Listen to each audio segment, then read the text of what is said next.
Attention everybody, Honorable Vice President is entering the lounge. All are requested to stand up please.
Good morning everyone.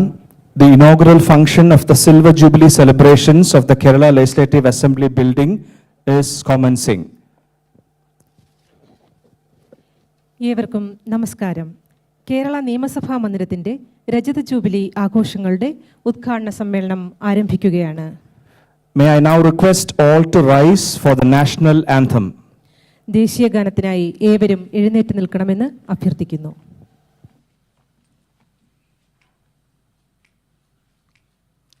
Jana Gana Mana अधिनायक जय हे भारत भाग्य विधाता पंजाब सिंध गुजरात मराठा द्राविड उत्कल वंगा विंध्य हिमाचल यमुना गंगा उच्छल जलधि तरंगा तव शुभ नामे जागे तव शुभाशिष मागे गाहे तव जय गाथा जनगण मंगलदायक जय हे भारत भाग्य विधाता जय हे जय हे जय हे जय जय जय जय हे.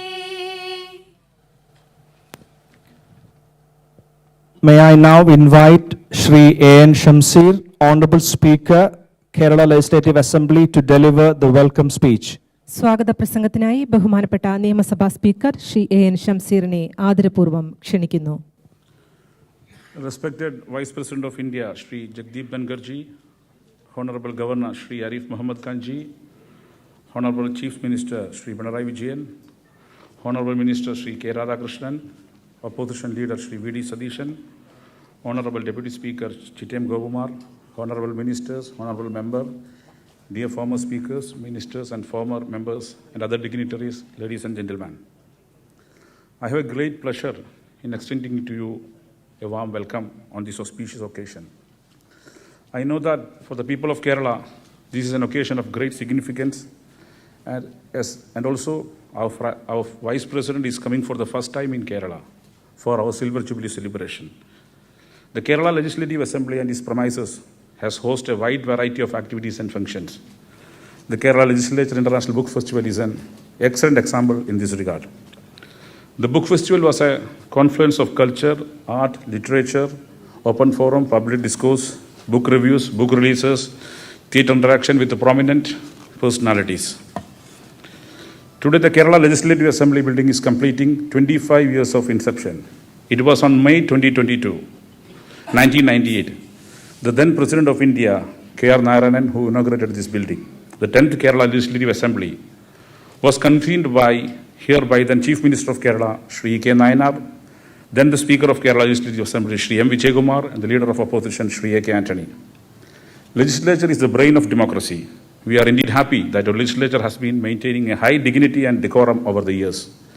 The deliberation in the House were a high standard, and each and every member of the Assembly, irrespective of the fact whether he belongs to the ruling party or the opposition, get sufficient time to express their views. Kerala Legislative Assembly, during the past 60 years, have passed a total number of 3,447 laws and placed the statute book. Among them are important measures covering social and economic activities intended for the larger good of the community in the field of land reforms, health, education, universities, labor, industry and agriculture, local self-governments, cooperation, etc.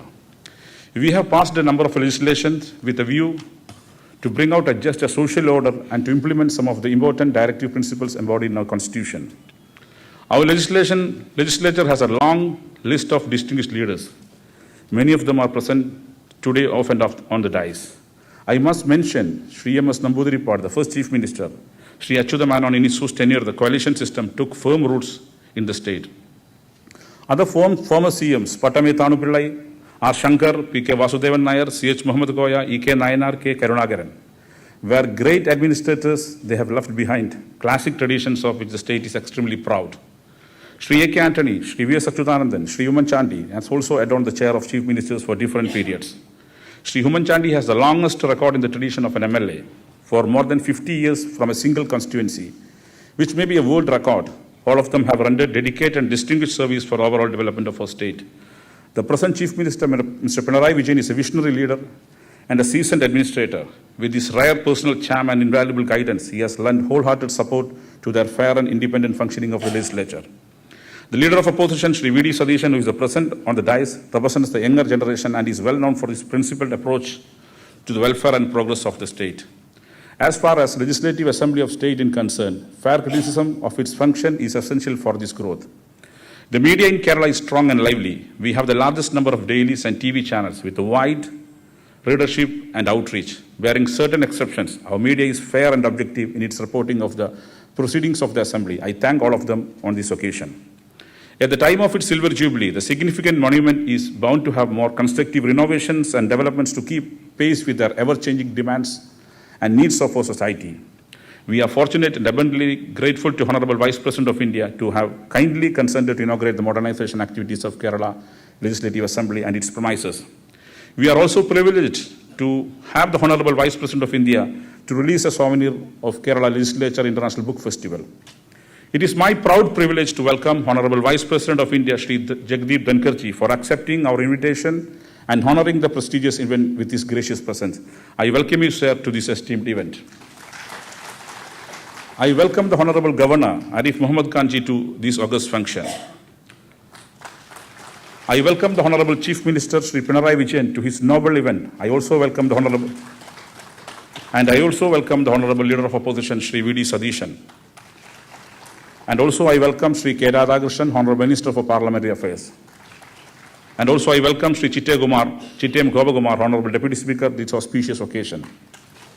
I am proud to welcome all the ministers and all members of the House. I extend warm welcome to the former speakers, former ministers, former deputy speaker, former members of the Kerala Legislative Assembly. I also welcome all the dignitaries and the media persons present, including former secretaries, former staff and staff members of the Legislative Secretariat.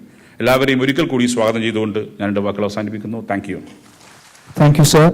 May I now request Sri Chittem Gopakumar, Honorable Deputy Speaker, Kerala Legislative Assembly, to deliver his speech. ആശംസാ പ്രസംഗത്തിനായി ബഹുമാനപ്പെട്ട നിയമസഭാ deputy speaker Shri Chittayam ഗോപകുമാറിനെ ആദരപൂർവ്വം ക്ഷണിക്കുന്നു.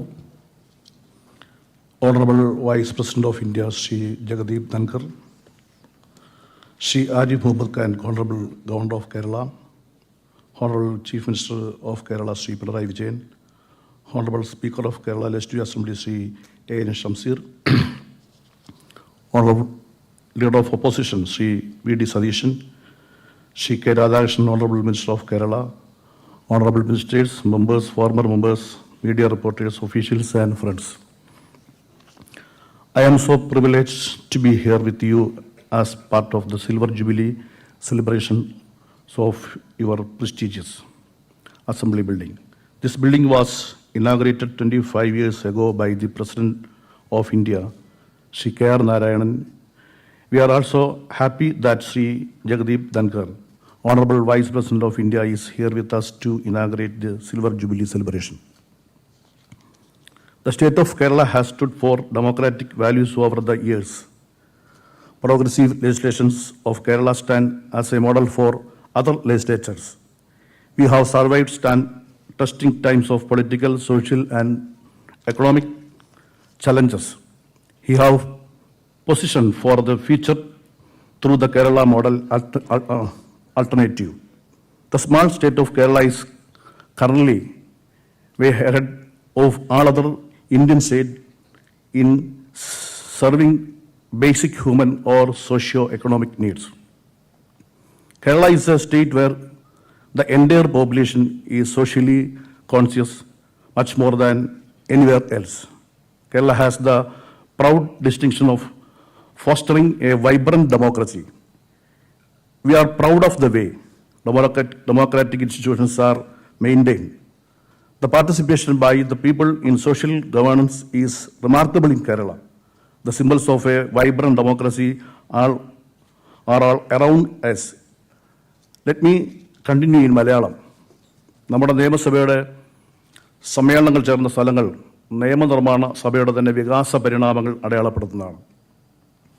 1888 legislative കൗൺസിലിൽ തുടങ്ങി ഇന്നുവരെയുള്ള നിയമനിർമ്മാണ സഭകളുടെ വികാസവും വളർച്ചയും അടയാളപ്പെടുത്തുന്നതാണ് നമ്മുടെ സഭാ സമ്മേളന സ്ഥലങ്ങൾ. തിരുവിതാംകൂറും കൊച്ചിയും മലബാറും തിരുക്കൊച്ചിയും കേരള നിയമസഭയുമായി എത്രയോ സഭാ സമ്മേളന മന്ദിരങ്ങൾ നമുക്കുണ്ട്. വിശദാംശങ്ങളിലേക്ക് ഞാൻ കടക്കുന്നില്ല. എനിക്ക് ഏറ്റവും ശ്രദ്ധേയമായി തോന്നുന്ന കഴിഞ്ഞ 25 വർഷങ്ങളിലെ കേരളത്തിലെയും ഇന്ത്യയിലെയും ലോകത്തിലെയും മാറ്റങ്ങളാണ്. കഴിഞ്ഞ 25 വർഷങ്ങളിലെ മാറ്റങ്ങളെ ഉൾക്കൊള്ളാനും തിരുത്തലുകൾ വരുത്താനും നമുക്ക് വിളിക്കപ്പെടുന്ന സാധ്യത കഴിഞ്ഞിട്ടുണ്ട് എന്നത് വളരെ പ്രധാനമാണ്. നവീകരണത്തിൻ്റെയും പരിഷ്കരണത്തിൻ്റെയും കാര്യത്തിൽ സഭയുടെയും സമൂഹത്തിൻ്റെയും ഇടപെടൽ എത്രമാത്രം ഫലപ്രദമായി എന്നത് പരിശോധിക്കേണ്ടതാണ്. ഒട്ടനവധി വിഷയങ്ങൾ ആഴത്തിൽ പരിശോധിക്കേണ്ട ഒരു വിഷയമാണത്. എന്നിരുന്നാലും ഇക്കാര്യത്തിൽ രാഷ്ട്രീയം, ജനാധിപത്യം എന്നിവയുമായി ബന്ധപ്പെട്ട ഒരു പരിശോധന ഒഴിവാക്കാനാവില്ല. കുറച്ച് വർഷങ്ങളായി ജനാധിപത്യത്തിൻ്റെ നിലയെക്കുറിച്ച് ആശങ്കയുണ്ട്. ഇതിൽ ഭൂരിഭാഗവും തെരഞ്ഞെടുപ്പുകളിലെ പൗരപങ്കാളിത്തത്തിൻ്റെ തോത് കുറയുന്നതിനെ അടിസ്ഥാനമാക്കിയുള്ളതാണ്. കുറഞ്ഞ വോട്ടർമാരുടെ എണ്ണം ജനാധിപത്യപരമായി തെരഞ്ഞെടുക്കപ്പെട്ട ഗവൺമെൻറ്റുകളെന്ന് വിളിക്കപ്പെടുന്നതിൻ്റെ നിയമസാധ്യതയെ ചോദ്യം ചെയ്യുന്നതാണ്. തെരഞ്ഞെടുപ്പുകളിൽ വോട്ട് ചെയ്യുന്നതിൽ ആളുകൾ കൂടുതലായി പരാജയപ്പെടുന്നത് ഒരു പ്രശ്നമാണെങ്കിലും വ്യത്യസ്ത രൂപത്തിലുള്ള പങ്കാളിത്തം യഥാർത്ഥത്തിൽ വർദ്ധിക്കുന്നതായ ചില പഠനങ്ങളുണ്ട്. പത്രഗ്രൂപ്പുകൾ, പൗരസംരംഭങ്ങൾ തുടങ്ങിയവ ഉദാഹരണങ്ങളാണ്.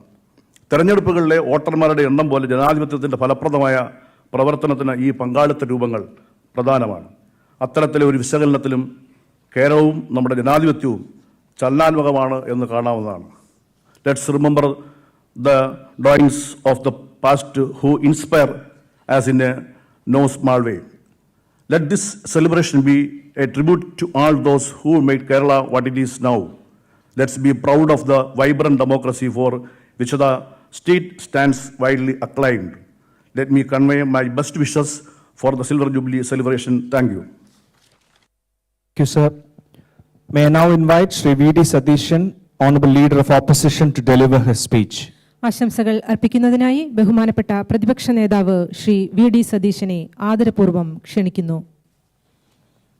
Honorable Vice President of India, Sri Jagdeep Dhankar, and all other dignitaries on and off the dais, and my dear friends, I am very much delighted and privileged to be here to attend this function of the Silver Jubilee of our Assembly building. I express my gratitude to the Honorable Vice President for his gracious presence and to bless this occasion. നമ്മുടെ വർണ്ണാഭമായ ഒരു പാരമ്പര്യമുള്ള ഒരു സഭയാണ് കേരളത്തിൻ്റെ നിയമസഭ. അതിൻ്റെ പ്രൗഢിയും അതിൻ്റെ അന്തസ്സും പ്രതിഫലിക്കുന്നതാണ് നമ്മുടെ മനോഹരമായ ഈ അസംബ്ലി മന്ദിരം. ഈ അസംബ്ലി മന്ദിരത്തിലേക്ക് കാലുകുത്തുമ്പോൾ തന്നെ നമ്മുടെ മനസ്സിലേക്ക് വലിയൊരു ദൗത്യം, വലിയൊരു മിഷൻ നമ്മൾ ഏറ്റെടുക്കേണ്ടതുണ്ട്. ഈ നാട്ടിലെ സാധാരണക്കാരായ ജനങ്ങളുടെ സങ്കടങ്ങളും പ്രയാസങ്ങളും പ്രതിഫലിപ്പിക്കപ്പെടേണ്ട ഒരു സഭയിലെ അംഗമാണ് എന്നുള്ള അഭിമാനബോധം നമ്മുടെ മനസ്സിൽ ഉണ്ടാക്കുന്ന ഒരു മനോഹരമായ മന്ദിരമാണ് ഇത് എന്ന് ഞാൻ ആദ്യമേ തന്നെ വ്യക്തമാക്കാൻ ആഗ്രഹിക്കുന്നു. നമ്മുടെ നിയമസഭയ്ക്ക് വലിയ പാരമ്പര്യമാണുള്ളത്. ഇവിടെ നടന്ന നിയമനിർമ്മാണങ്ങൾ, ഇവിടെ നടന്ന ഡിബേറ്റുകൾ എല്ലാം ഈ സഭയുടെ പരിണതപ്രജ്ഞരായ ഓരോ കാലഘട്ടത്തിലൂടെ കടന്നുപോയ, തലമുറകളിൽ മാറി മാറി കടന്നു വന്ന ഈ നിയമസഭയിലെ അംഗങ്ങൾ എല്ലാവരും തന്നെ ഈ സഭയുടെ അന്തസ്സും പ്രൗഢിയും ഉയർത്തിപ്പിടിച്ചിട്ടുണ്ട് എന്ന് നമുക്ക് കാണാം. 2001 ആദ്യമായി നിയമസഭയിൽ അംഗമായി ഞാൻ വരുമ്പോൾ ഞങ്ങളെല്ലാം ആദ്യമായി ശ്രമിച്ചത് തിരുക്കൊച്ചി നിയമസഭയുടെ കാലത്തും കേരള നിയമസഭയുടെ തുടക്കത്തിലുമുള്ള നമ്മുടെ എല്ലാവരുടെയും പൂർവികരായ അംഗങ്ങളുടെ വലിയ മനോഹരമായ പ്രസംഗങ്ങൾ ലൈബ്രറിയിൽ പോയി വായിക്കുകയായിരുന്നു. എത്ര പ്രൗഢഗംഭീരമായ ഡിബേറ്റുകളാണ് നമ്മുടെ നിയമസഭയിൽ നടന്നത്. നിയമനിർമ്മാണ വേളകളിലെ ചർച്ചകൾ എത്ര അന്തസ്സുറ്റതായിരുന്നു എന്ന് നമ്മളെ ഓർമ്മപ്പെടുത്തുന്നതാണ് ആ വായന എന്ന് ഞാൻ ഇന്നും ഓർക്കുകയാണ്. എനിക്ക് എപ്പോഴും സൂചിപ്പിക്കാനുള്ളത്, നമ്മുടെ നാട്ടിൽ എപ്പോഴും ഒരു അപ്പൊളിറ്റിക്കൽ സൊസൈറ്റി, ഒരു അരാഷ്ട്രീയ സമൂഹം നമ്മൾ അറിയാതെ വളർന്നു വരുന്നുണ്ട്. ഒരുപക്ഷെ ജനാധിപത്യ ഭരണകൂടങ്ങൾ ജനങ്ങൾ ആഗ്രഹിക്കുന്ന, അല്ലെങ്കിൽ പുതിയ തലമുറകൾ ആഗ്രഹിക്കുന്ന തരത്തിൽ ഉയർന്നു വരാത്തത് കൊണ്ടാണോ, അല്ലെങ്കിൽ ജനാധിപത്യ ഭരണകൂടങ്ങൾ പലതരത്തിലും പരാജയപ്പെടുന്നത് കൊണ്ടാണോ, മുഖ്യധാര രാഷ്ട്രീയ പാർട്ടികൾ ജനങ്ങളുടെ പ്രതീക്ഷകൾക്കൊത്ത് ഉയരാത്തത് കൊണ്ടാണോ, പുതിയ തലമുറയിൽപ്പെട്ട ആളുകളുമായി ഈ മുഖ്യധാര രാഷ്ട്രീയ സമൂഹം അകന്നു പോകുന്നത് കൊണ്ടാണോ എന്നെനിക്കറിയില്ല. അത് പരിശോധിക്കപ്പെടേണ്ടതാണ്. ഒരുപക്ഷെ ഈ എല്ലാ ഘടകങ്ങളും അതിന് കാരണമായേക്കാം. പക്ഷേ ജനാധിപത്യത്തെക്കുറിച്ച് വിശ്വാസമില്ലാത്ത ഒരു അരാഷ്ട്രീയ സമൂഹം അപകടകരമായി വളരുന്നത് നമ്മുടെ രാജ്യത്തിൻ്റെ പാരമ്പര്യത്തിന് അപകടകരമാണ്. അതൊരു പക്ഷേ തീവ്രവാദത്തിലേക്കും തീവ്രമായ വർഗീയതയിലേക്കും അതിതീവ്ര ദേശീയതയിലേക്കും ഒക്കെ കടന്നു പോകാൻ സാധ്യതയുള്ളതാണ് ആ രാഷ്ട്രീയത. ആ അരാഷ്ട്രീയത ചെറുത്തു തോൽപ്പിക്കാനുള്ള ഉത്തരവാദിത്വം മുഖ്യധാര രാഷ്ട്രീയ പാർട്ടികൾക്കും നിയമനിർമ്മാണ സഭകളിലെ അംഗങ്ങൾക്കുമുണ്ട്. നിയമനിർമ്മാണ സഭകൾ ഗൗരവപൂർണമായ ചർച്ചകൾക്ക് വഴിതെളിക്കുകയും അവിടെ വലിയ ഡിബേറ്റുകൾ നടക്കുന്നുണ്ട് എന്ന് ജനസമൂഹത്തിന് ബോധ്യപ്പെടുകയും അവരെ ബാധിക്കുന്ന അവരുടെ സങ്കടങ്ങൾ മാറ്റാൻ, അവരുടെ ജീവിത നിലവാരം ഉയർത്താനുള്ള ഗൗരവതരമായ ചർച്ചകളാണ് നിയമസഭയിൽ നടക്കുന്നത് എന്ന് പുറത്തുള്ള ഒരു സമൂഹത്തിന് കൂടി ബോധ്യപ്പെടുത്തേണ്ട ഒരു ഘട്ടത്തിൽ കൂടിയാണ് നാം നിൽക്കുന്നത്. ഇവിടെ നടക്കുന്ന ഡിബേറ്റുകളിൽ ആര് ജയിക്കുന്നു ആര് തോൽക്കുന്നു എന്നതല്ല പ്രശ്നം. അതിൽ നിന്നുണ്ടാകുന്ന ഒരു ഔട്ട്കമാണ്. ആ ഔട്ട്കമാണ് ഈ അരാഷ്ട്രീയതയിലേക്ക് കാലുകുത്തിയിരിക്കുന്ന ഒരു വലിയ തലമുറയെ നമുക്ക് തിരിച്ച് പൊളിറ്റിക്കലാക്കാൻ, ഏതെങ്കിലും രാഷ്ട്രീയ പാർട്ടിയിൽ അംഗമാകണം എന്നില്ല പൊളിറ്റിക്കലാകണം എന്നതിനർത്ഥം, പക്ഷേ അവരെ പൊളിറ്റിക്കലാക്കാനുള്ള ഒരു വലിയ മിഷൻ കൂടി നമുക്കുണ്ട്. ഈ മഹിതമായ ഈ മന്ദിരത്തിൻ്റെ സിൽവർ ജൂബിലി ആഘോഷങ്ങൾക്ക് ഞാൻ എല്ലാവിധ ആശംസകളും നേർന്നുകൊണ്ട് എൻ്റെ വാക്കുകൾ ചുരുക്കുന്നു. നന്ദി. Thank you, sir. May I now invite Shri K. Radhakrishnan, Honorable Minister for the Welfare of Scheduled Caste, Tribes, Backward Classes, Devasams and Parliamentary Affairs to deliver his speech. ആശംസകൾ അർപ്പിക്കുന്നതിനായി ബഹുമാനപ്പെട്ട മന്ത്രി ശ്രീ കെ രാധാകൃഷ്ണനെ ആദരപൂർവ്വം ക്ഷണിക്കുന്നു. ബഹുമാനായ നമ്മുടെ ഇന്ത്യയുടെ വൈസ് പ്രസിഡന്റ് ശ്രീ ജഗദീപ് ധൻകർ, നമ്മുടെ ബഹുമാനായ ഗവർണർ ശ്രീ ആരിഫ് മുഹമ്മദ് ഖാൻ, നമ്മുടെ ബഹുമാനായ കേരളത്തിൻ്റെ മുഖ്യമന്ത്രി ശ്രീ പിണറായി വിജയൻ, ബഹുമാനപ്പെട്ട സ്പീക്കർ ശ്രീ ഷംസീർ, ബഹുമാനപ്പെട്ട പ്രതിപക്ഷ നേതാവ് ശ്രീ വി ഡി സതീശൻ, നമ്മുടെ ഡെപ്യൂട്ടി സ്പീക്കർ ചിറ്റയം ഗോകുമാർ, മറ്റു വേദിയിലും സദസ്സിലുമുള്ള വിശിഷ്ട വ്യക്തികളെ, പ്രിയപ്പെട്ട സഹോദരി സഹോദരന്മാരെ, മാധ്യമപ്രവർത്തകരെ, സുഹൃത്തുക്കളെ, നമ്മുടെ ഈ അസംബ്ലിയുടെ പ്രവർത്തനം ആരംഭിച്ച് ഇന്നേക്ക് 25 വർഷങ്ങൾ പിന്നിടുകയാണ്. 25ാം വാർഷികം നാം ആഘോഷിക്കുന്ന സന്ദർഭത്തിൽ നമ്മുടെ ഇന്ത്യയുടെ ഉപരാഷ്ട്രപതി തന്നെ ആ ജൂബിലി ആഘോഷ പരിപാടികൾ ഉദ്ഘാടനം ചെയ്യാൻ വന്നു എന്നുള്ളത് ഏറെ സന്തോഷം നൽകുന്ന കാര്യമാണ്. നമ്മുടെ ഈ നിയമസഭയുടെ ചരിത്രവും അതുപോലെ തന്നെ ഒരു പ്രവർത്തനവും ഇവിടെ നേരത്തെ ബഹുമാനായ സ്പീക്കറും അതുപോലെ തന്നെ ഡെപ്യൂട്ടി സ്പീക്കറും പ്രതിപക്ഷ നേതാവും ഒക്കെ തന്നെ സൂചിപ്പിക്കുകയുണ്ടായി. നമ്മുടെ ഈ നിയമസഭയ്ക്ക് അതിമഹത്തായ ഒരു പാരമ്പര്യമാണുള്ളത്. ഇന്ത്യൻ നിയമസഭകൾക്കും അതുപോലെ തന്നെ ഇന്ത്യൻ പാർലമെൻറ്റിനും വഴികാട്ടിയാകുന്ന രീതിയിലുള്ള പ്രവർത്തനങ്ങൾ കാഴ്ചവെച്ച അതിമഹത്തായ പാരമ്പര്യമുള്ള ഒരു നിയമസഭയാണ് നമ്മുടേത്. ഞാൻ അതിൻ്റെ വിശദാംശങ്ങളിലേക്കൊന്നും കിടക്കുന്നില്ല. 1996 ഞാൻ ആദ്യമായിട്ടൊരു നിയമസഭാ അംഗമായിട്ട് പഴയ നിയമസഭയിലേക്ക് കടന്നു വന്നത്. അവിടെ നിന്ന് ഇങ്ങോട്ട് 98 ഇങ്ങോട്ട് മാറിയത്. പഴയ നിയമസഭയിലും ഈ നിയമസഭയിലും പ്രവർത്തിക്കാനുള്ള അവസരം എനിക്ക് ലഭിച്ചിട്ടുണ്ട്. ഒരു ഘട്ടത്തിൽ ഈ നിയമസഭയുടെ സ്പീക്കറായി പ്രവർത്തിക്കാനുള്ള അവസരമുണ്ടായി. 2006-2011 കാലഘട്ടം. തീർച്ചയായിട്ടും നമ്മുടെ നിയമസഭയെ സംബന്ധിച്ച് എക്കാലത്തും അഭിമാനത്തോടുകൂടി തലയുയർത്തി നിന്ന് പറയാൻ കഴിയുന്ന ഒട്ടേറെ കാര്യങ്ങൾ നമുക്ക് നിർവഹിക്കാൻ കഴിഞ്ഞിട്ടുണ്ട്. കേരളം രൂപം കൊണ്ടതിന് ശേഷം ആദ്യമായി അധികാരത്തിൽ വന്ന 1957 യമസിൻ്റെ നേതൃത്വത്തിലുള്ള ഗവൺമെൻറ് കൊണ്ടുവന്ന സാമൂഹ്യ പരിഷ്കരണ നിയമങ്ങൾ നമ്മുടെ കേരളത്തെ എല്ലാ രംഗത്തും മാറ്റിയെടുത്തു എന്ന് നമുക്ക് അഭിമാനത്തോടുകൂടി പറയാം. ഇന്ന് 2023 നാം എത്തി നിൽക്കുമ്പോൾ ഇന്ത്യയിൽ മാത്രമല്ല ലോകം മുഴുവൻ ശ്രദ്ധിക്കുന്ന ഒരു നാടായി നമ്മുടെ കേരളം മാറിയിട്ടുണ്ട്. ഏത് രംഗമെടുത്ത് പരിശോധിച്ചാലും നമ്മുടെ കേരളം ഇന്ത്യക്കും ലോകത്തിനുമെല്ലാം മാതൃകയാണ്. അങ്ങനെ ഇന്ത്യക്കും ലോകത്തിനുമെല്ലാം മാതൃകയായി മാറാൻ കഴിയുന്ന രീതിയിലുള്ള നിയമനിർമ്മാണങ്ങൾ നടപ്പിലാക്കാനും അത് നടപ്പിലാക്കാനും നമുക്ക് കഴിഞ്ഞു എന്നുള്ളതാണ് ഈ മഹത്തായ നേട്ടത്തിൻ്റെ പിന്നിൽ ഉള്ളത്. ആ മഹത്തായ നേട്ടങ്ങൾ നമുക്ക് നിലനിർത്തി മുന്നോട്ട് പോകാൻ വേണ്ടി കഴിയണം. തീർച്ചയായിട്ടും ഇവിടെ നേരത്തെ പ്രതിപക്ഷ നേതാവൊക്കെ സൂചിപ്പിച്ച പോലെ നമ്മുടെ ജനാധിപത്യ സംവിധാനങ്ങൾ കൂടുതൽ ശക്തിപ്പെടുത്തണം. ഒരു കാരണവശാലും നമ്മുടെ ജനാധിപത്യ സ്ഥാപനങ്ങൾക്ക് ഇടിവ് സംഭവിച്ചു കഴിഞ്ഞാൽ നമ്മുടെ സമൂഹത്തിൽ നാം നേടിയെടുത്ത നേട്ടങ്ങൾ നമുക്ക് നിലനിർത്തി പോകാൻ കഴിയാത്ത അവസ്ഥയുണ്ടാകും. ഇന്ന് രാജ്യം ഏറെ പ്രതിസന്ധിയോടുകൂടി തന്നെയാണ് ആ കാര്യത്തിൽ നോക്കിക്കാണുന്നത്. നമ്മുടെ രാജ്യത്തെ ജനാധിപത്യ സംവിധാനങ്ങൾ, ഫെഡറൽ സംവിധാനങ്ങൾ, നമ്മുടെ ഇന്ത്യൻ ഭരണഘടന തന്നെ വലിയ രീതിയിൽ ഭീഷണി നേരിട്ടുകൊണ്ടിരിക്കുന്ന ഈ സന്ദർഭത്തിൽ തീർച്ചയായും നമ്മുടെ കേരളത്തിന് ആ കാര്യത്തിൽ വഴികാട്ടിയായി മുന്നിൽ നിൽക്കാൻ കഴിയേണ്ടതുണ്ട്. അത് കഴിയും എന്നുള്ള പ്രതീക്ഷയോടുകൂടി നമ്മുടെ ഈ നിയമസഭാ മന്ദിരത്തിൽ പ്രവർത്തിക്കാൻ കഴിഞ്ഞ ഒട്ടേറെ മഹാരഥന്മാരായ ആളുകൾ എൻ്റെ മുൻപിൽ ഇരിക്കുന്നുണ്ട്. ഇനിയും ഒരുപാട് മഹാരഥന്മാരായ ആളുകൾ ഈ സഭയിൽ ഉണ്ടാകട്ടെ എന്നുകൂടി ആശംസിച്ചുകൊണ്ട് ഈ സിൽവർ ജൂബിലി ആഘോഷിക്കുന്ന നമ്മുടെ ഈ നിയമസഭയുടെ പ്രവർത്തനങ്ങൾക്ക് എല്ലാ വിധത്തിലുള്ള നന്മകളും വിജയങ്ങളും ആശംസിച്ചുകൊണ്ട് നിങ്ങൾക്ക് എല്ലാവർക്കും നന്മകൾ നേർന്നുകൊണ്ട് ഞാൻ ചെറിയ വാക്കുകൾ നിർത്തുന്നു. നന്ദി, നമസ്കാരം. Thank you, sir. May I now invite Shri Pinarayi Vijayan, Honorable Chief Minister of Kerala, to deliver his speech. ആശംസകൾ അർപ്പിച്ച് സംസാരിക്കുന്നതിനായി ബഹുമാനപ്പെട്ട മുഖ്യമന്ത്രി ശ്രീ പിണറായി വിജയനെ സാദരം ക്ഷണിക്കുന്നു.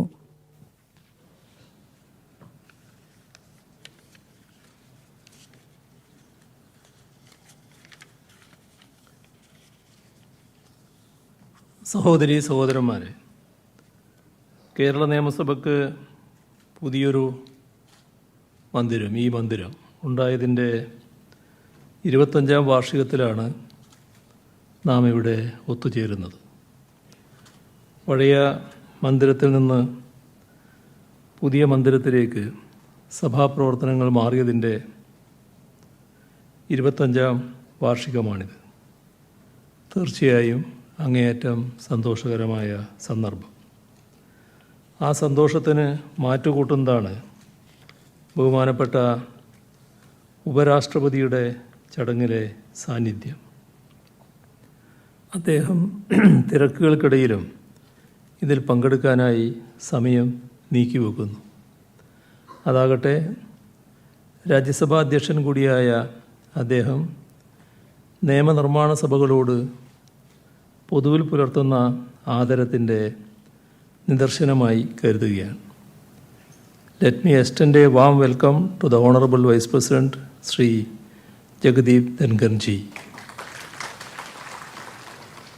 ചരിത്ര പ്രാധാന്യമുള്ള സംഭവങ്ങളുടെയും അനുഭവങ്ങളുടെയും രാഷ്ട്രീയ വ്യക്തിത്വങ്ങളുടെയും ഓർമ്മകളാണ് നിയമസഭയുമായി ബന്ധപ്പെട്ട ഇത്തരം സമ്മേളനങ്ങൾ നമ്മുടെ മനസ്സിലേക്ക് കൊണ്ടുവരുന്നത്.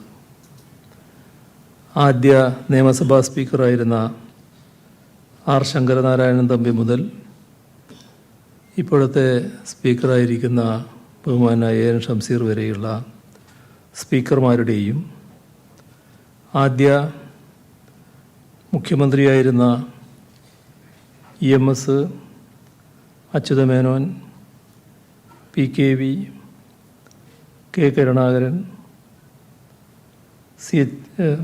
EK നായനാർ, CH മുഹമ്മദ് കോയ, ഇങ്ങനെയുള്ള എത്രയോ മഹത് വ്യക്തിത്വങ്ങളുടെ ചിന്തകൾ കൊണ്ടും ശബ്ദങ്ങൾ കൊണ്ടും ചൈതന്യവത്തായിട്ടുണ്ട് നമ്മുടെ സഭ വിവിധ ഘട്ടങ്ങളിൽ. അവരുടെ സാന്നിധ്യമുണ്ടായിരുന്ന പഴയ സഭാമന്ദിരം നമ്മളൊരു മ്യൂസിയം പോലെ പരിരക്ഷിച്ചു പോരുകയാണ്.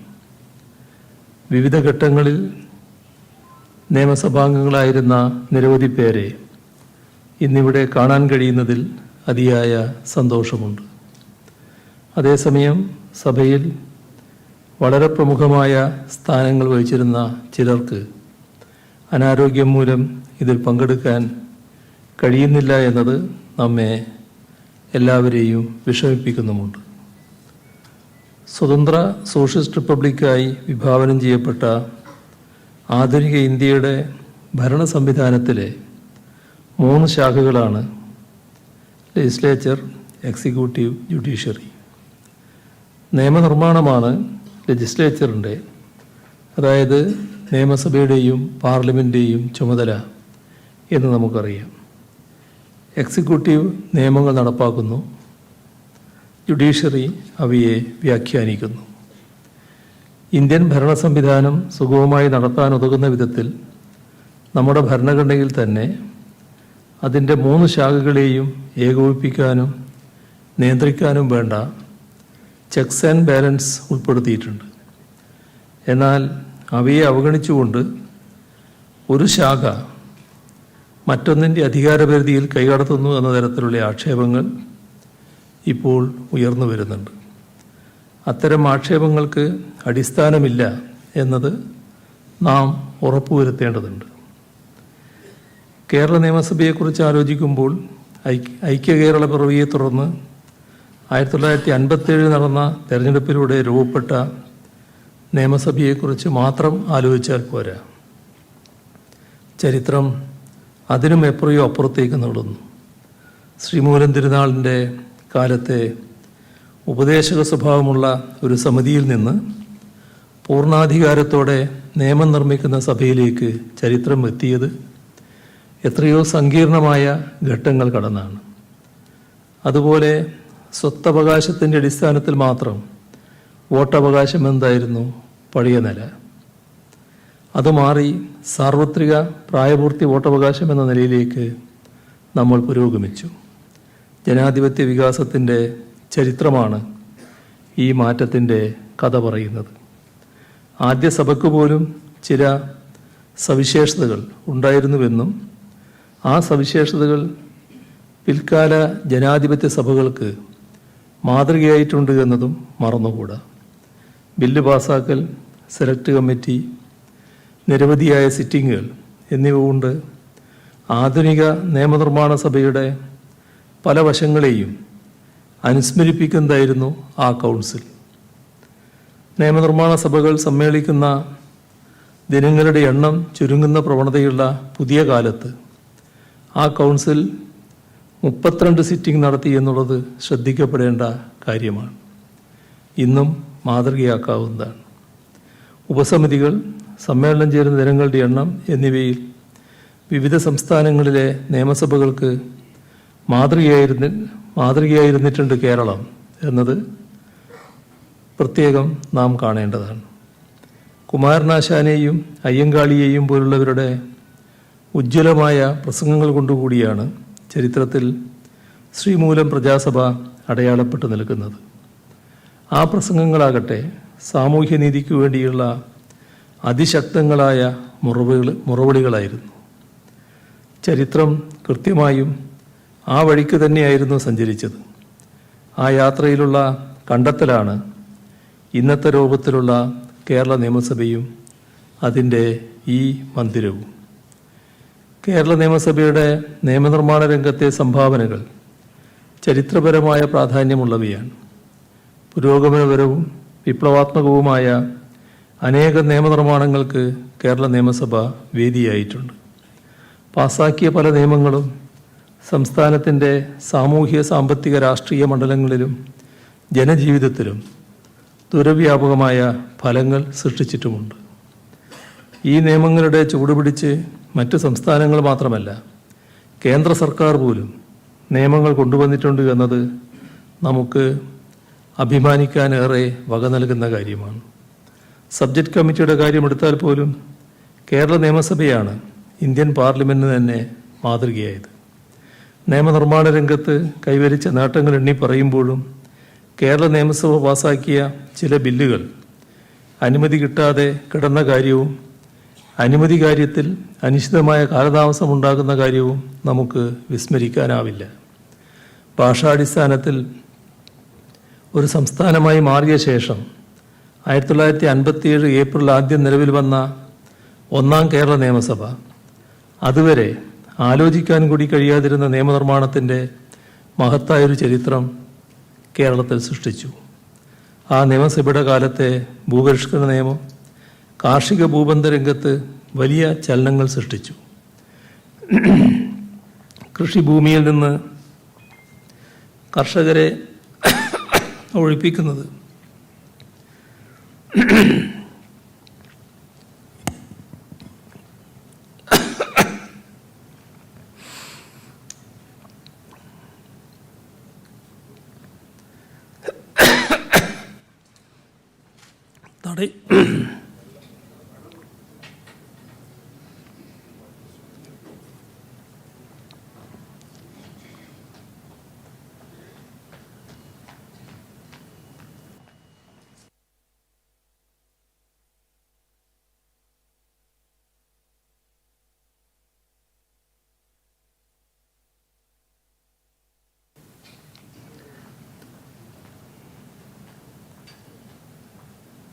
കർഷകരെ ഒഴിപ്പിക്കുന്നത് തടയുന്നതിനും കുടിയാന്മാർക്ക് ഉടമസ്ഥാവകാശം നൽകുന്നതിനും കൈവശം വെക്കാവുന്ന ഭൂമിക്ക് പരിധി ഏർപ്പെടുത്തുന്നതിനും പരിധിയിൽ കവിഞ്ഞ ഭൂമി സർക്കാരിൽ നിക്ഷിപ്തമാക്കുന്നതിനും ഇതുമൂലം സാധിച്ചു.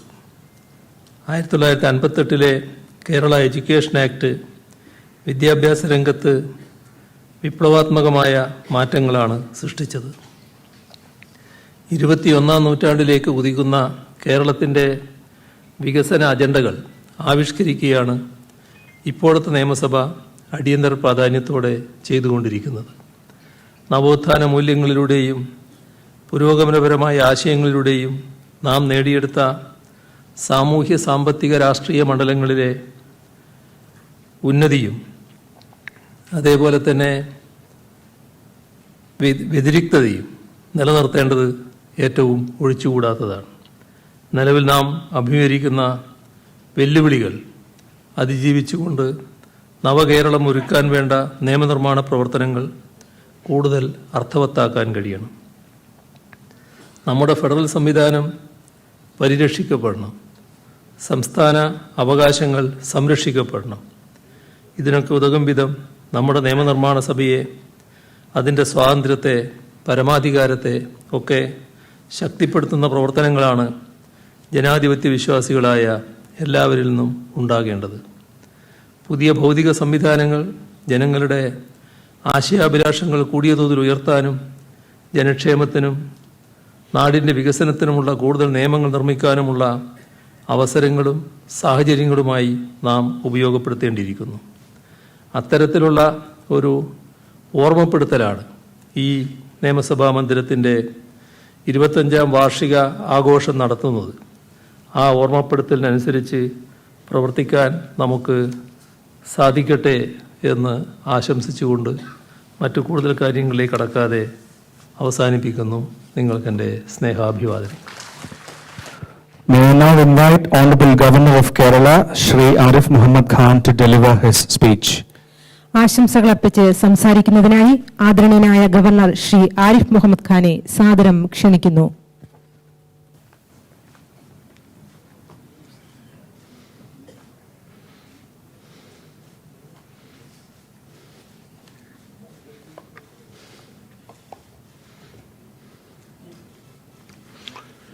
बहुमान्य उपराष्ट्रपति श्री जगदीप धनखड़ जी, बहुमान्य मुख्यमंत्री श्री पिनराई विजयन जी, बहुमान्य स्पीकर श्री एन शमशेर जी, बहुमान्य प्रतिपक्ष नेता श्री वी.डी. सतीशन, बहुमान्य पट्टिका पिनाक्का विभागा क्षेमा मंत्री श्री के. राधाकृष्णन जी, बहुमान्य मंत्रीमार, बहुमान्य डिप्टी स्पीकर, बहुमान्य चीफ विप, बहुमान्य नियम सभा समाजी करे, मुन समाजी करे, विशिष्टा व्यक्ति कले, सहोदरी सहोदरन मारे एलावर्कुम एंटे वंदनम.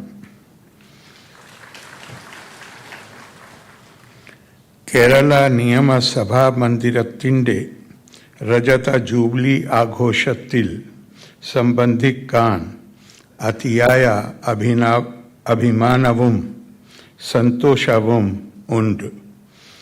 ഈ ആഘോഷം ഉദ്ഘാടനം ചെയ്യാൻ ഭാരതത്തിൻ്റെ ബഹുമാന്യ ഉപരാഷ്ട്രപതി ശ്രീ ജഗദീപ് ധൻഖർ വന്നത് നമ്മുടെ ഭാഗ്യം ആണ്. കേരളത്തിലെ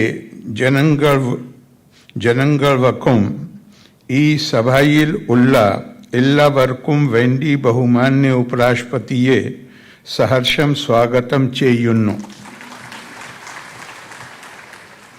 രാജ്യത്തെ തന്നെ ഏറ്റവും മനോഹരവും പ്രൗഢവും ആയ നിയമസഭാ മന്ദിരങ്ങളിൽ ഒന്നാണ് കേരള നിയമസഭാ മന്ദിരം. നിയമസഭാ മന്ദിരത്തിൻ്റെ ചരിത്രം സംസ്ഥാനത്തെ നിയമനിർമ്മാണത്തിൻ്റെ കൂടി ചരിത്രം ആണ്. അതിലൂടെ അത് ആധുനിക കേരള നിർമ്മിതിയുടെ ചരിത്രവും ആക്കുന്നു. രാജ്യത്തെ ഏറ്റവും പുരോഗമനപരം ആയ പല നിയമനിർമ്മാണത്തിനും കേരള നിയമസഭ വേദി ആയിട്ടുണ്ട്. കേരള നിയമസഭ പാസ് ആക്കിയ പല നിയമങ്ങളും സംസ്ഥാനത്തിൻ്റെ സാമൂഹിക, സാമ്പത്തിക, രാഷ്ട്രീയ രംഗത്തും ജീവിതത്തിലും വലിയ ചലനം ഉണ്ടാക്കി. ജനങ്ങളുടെ പ്രതീക്ഷയും അഭിലാഷങ്ങളും ആശങ്കയും പ്രതിഷേധവും എല്ലാം പ്രതിഫലിക്കുന്ന ജനാധിപത്യത്തിൻ്റെ ശ്രീകോവിൽ ആണ് നിയമസഭ. ഈ ശ്രീകോവിലിൻ്റെ പവിത്രത എക്കാലവും ഉയർത്തി പിടിച്ചവർ ആണ് നമ്മുടെ സാമാജിക എണ്ണത്തിൽ നമുക്ക് അഭിമാനിക്കാം.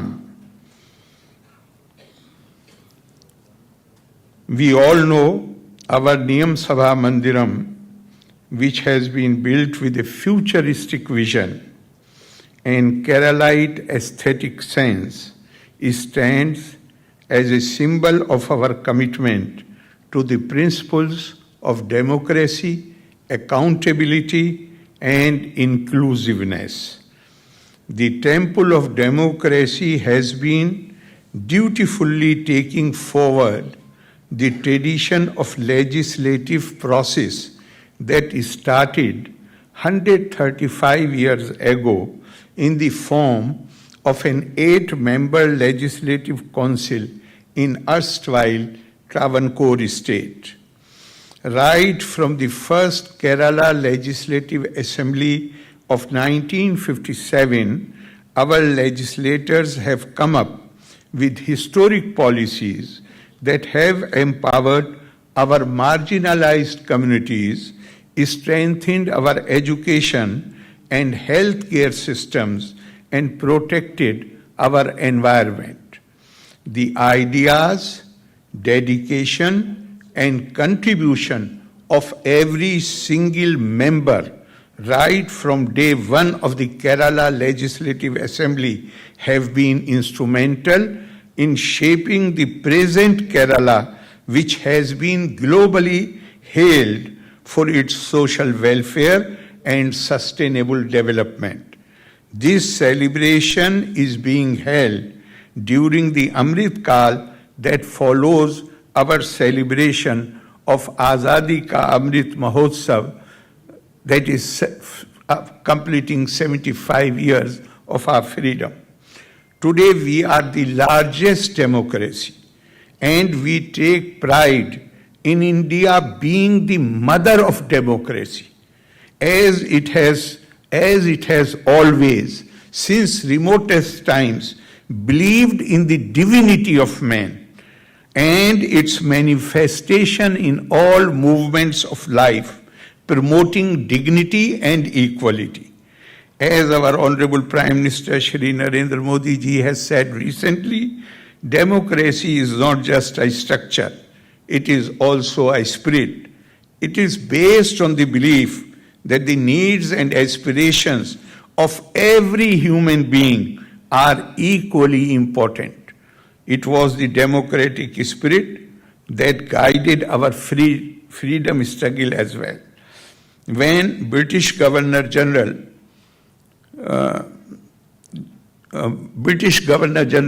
Mountbatten once called on Gandhiji, the governor had to wait for Mahatma was engaged talking with some villagers who had a dispute.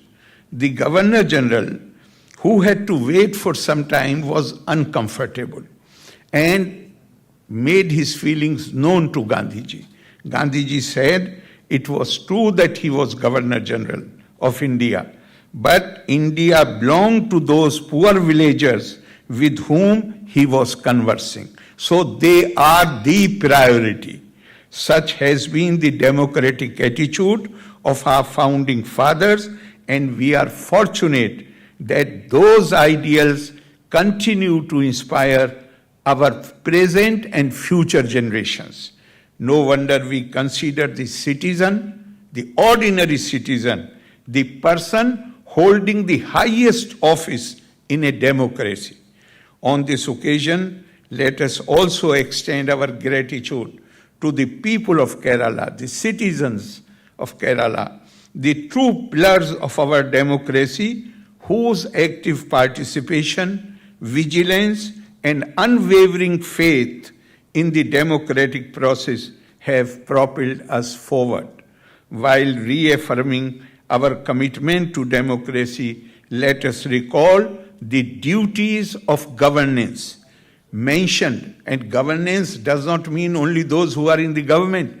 Anybody vested with the authority to take decisions which affect the lives of others. So everybody mentioned lot.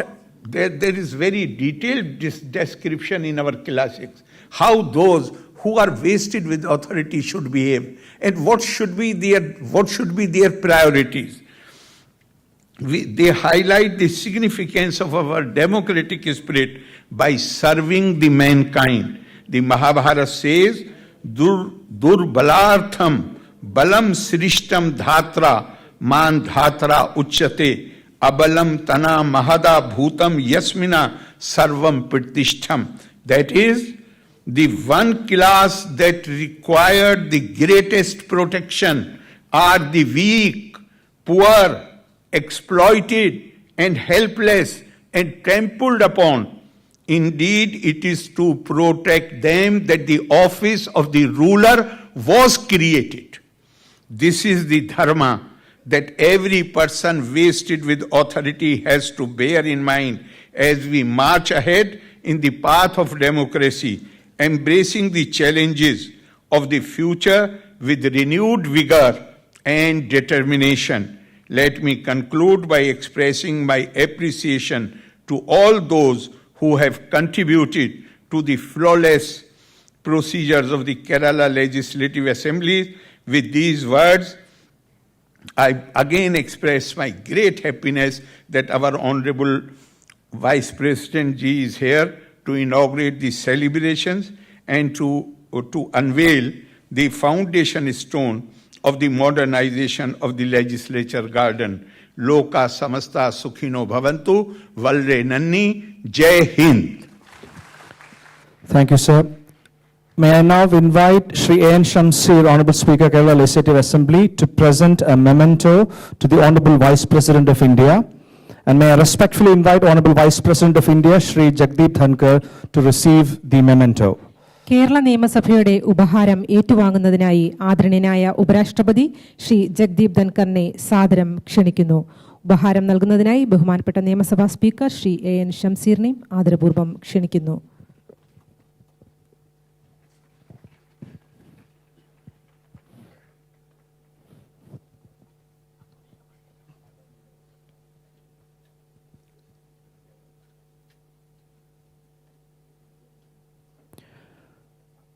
May I now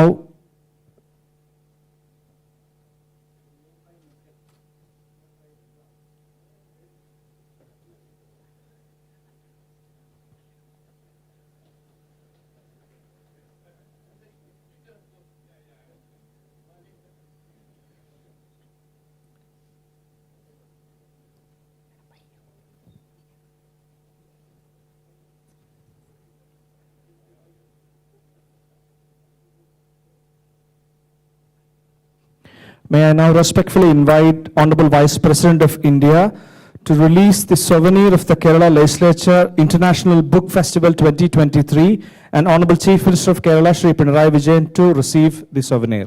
Kerala നിയമസഭ അന്താരാഷ്ട്ര പുസ്തകോത്സവം 2023 souvenir പ്രകാശനം ചെയ്യുന്നതിനായി ആദരണീയനായ ഉപരാഷ്ട്രപതി ശ്രീ ജഗദീപ് ധൻകറിനെയും ഏറ്റുവാങ്ങുന്നതിനായി ബഹുമാനപ്പെട്ട മുഖ്യമന്ത്രി ശ്രീ പിണറായി വിജയനെയും ക്ഷണിക്കുന്നു.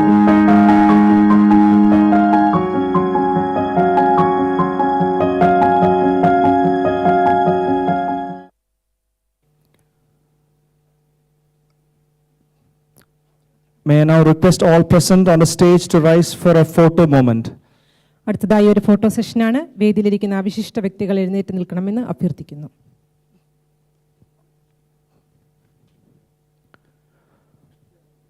May I now respectfully invite Honorable Vice President of India, Shri Jagdeep Dhankar, for digitally unveiling the foundation stone of the redevelopment of the Legislature Complex project. നിയമസഭാ മന്ദിരത്തിന്റെ പുനരുദ്ധാരണ പ്രവർത്തനങ്ങളുടെ ശിലാസ്ഥാപനത്തിന്റെ ഡിജിറ്റൽ പ്രകാശനം നടത്തുന്നതിന് ആദരണീയനായ ഉപരാഷ്ട്രപതി ശ്രീ ജഗദീപ് ധൻകറിനെ സാദരം ക്ഷണിക്കുന്നു.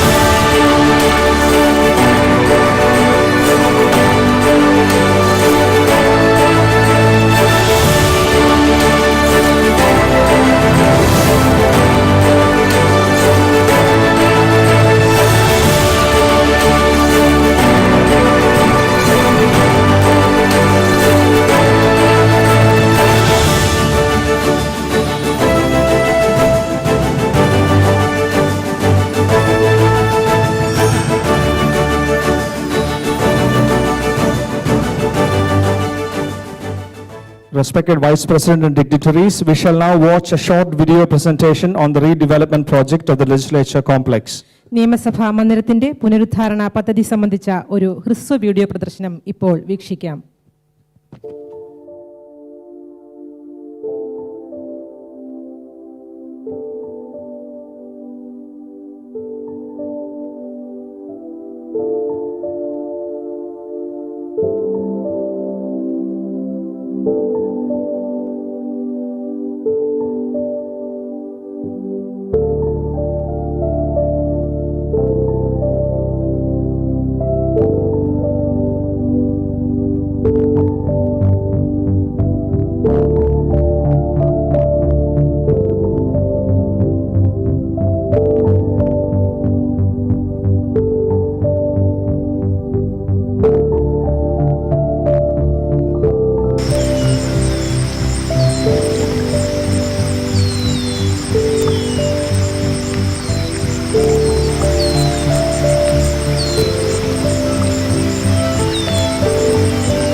May I now, with the permission of everyone present here, respectfully invite Honorable Vice President of India, Shri Jagdeep Dhankar, to inaugurate the Silver Jubilee celebrations of the Kerala Legislative Assembly building by lighting the ceremonial lamp.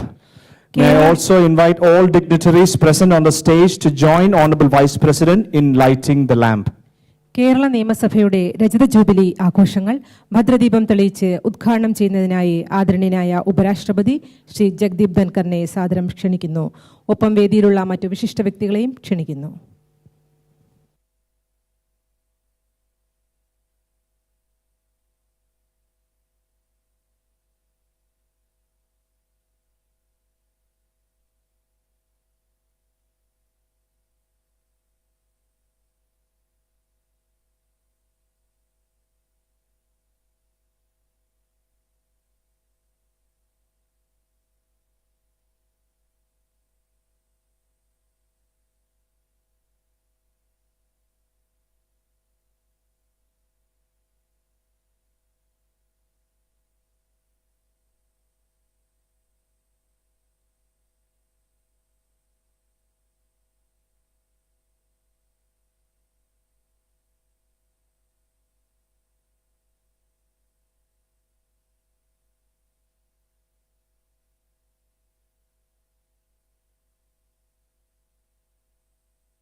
May I now respectfully invite Honorable Vice President Shri Jagdeep Dhankar to deliver the inaugural address.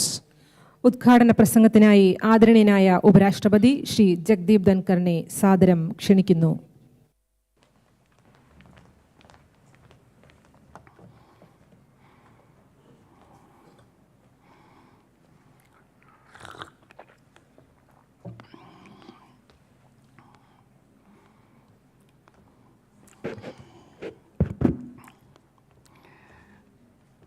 Namaskaram,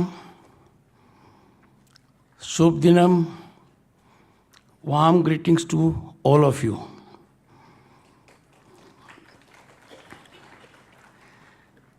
Honorable Governor of Kerala, Shri Arif Mohammad Khan ji, a man of great learning, and I came to be associated with him when we both were elected to Parliament in 1989. We were members of the Council of Ministers then, a long association. Honorable Chief Minister of Kerala, Shri Pinarayi Vijayanji, a man of sublimity, a man of grace. I remember the every minute I spent with him when he called on me when I assumed the office of Vice President. He brings on the table huge commitment, directional approach, and statesmanship. Honorable Speaker of Kerala Legislative Assembly, Shri A.N. Shamsir ji. Shamsir is a word that carries a meaning in itself. He is energetic. Honorable Deputy Speaker of Kerala Legislative Assembly, Shri Chittayam Gopakumar, Honorable Leader of Opposition of Kerala Legislative Assembly, Shri V.D. Sathisan, Shri K. Radha Krishnan, Honorable Minister for Welfare of Scheduled Caste, Government of Kerala, and also, most importantly, Minister of Parliamentary Affairs, a department that I held 33 years ago at the central level. I had the occasion then to indicate to a prominent magazine of the country that not even my postgraduate wife can understand what is meant by parliamentary affairs. I hope he knows. honorable ministers, honorable members, distinguished guests, everyone present in the audience, ladies and gentlemen.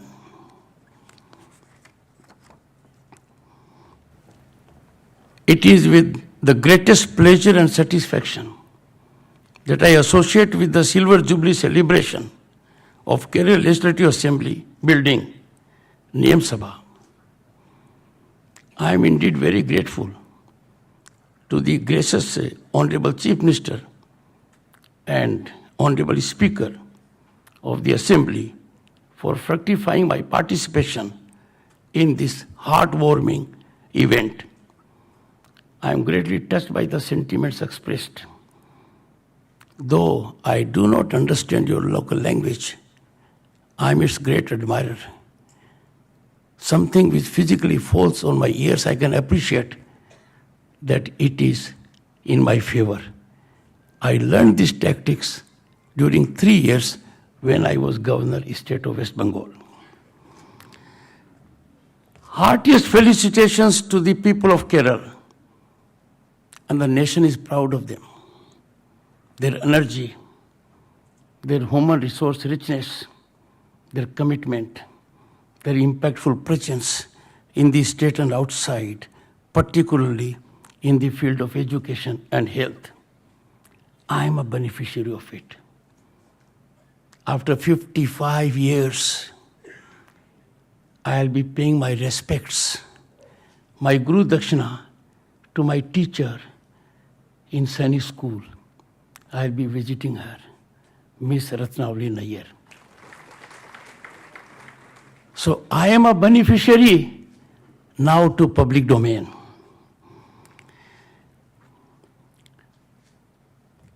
Congratulations to people of Kerala, their elected representatives, who have worked so tirelessly to give this institution a new dimension, an institution that has flourished by emanating for common cause, those social reform, path-breaking land reforms, innovative ideas by way of legislation in new fields, including education and health.